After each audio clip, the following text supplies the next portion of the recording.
نحمده ونصلي على رسوله الكريم أما بعد فأعوذ بالله من الشيطان الرجيم بسم الله الرحمن الرحیم۔ اسلامی ورلڈ کی جانب سے السلام علیکم۔ امید کرتا ہوں سب خیریت سے ہوں گے۔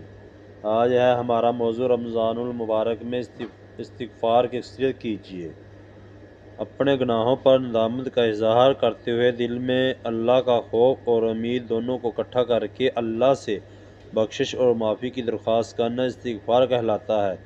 قرآن کریم کی متعددہ آیت مبارک میں استغفار کا حکم دیا گیا ہے، اس طرح حدیث مبارک میں بھی اکثریت کے ساتھ اس کی ترغیب دی گئی ہے۔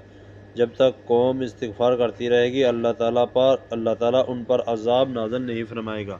جب وہ استغفار چھوڑ دیتی ہے تو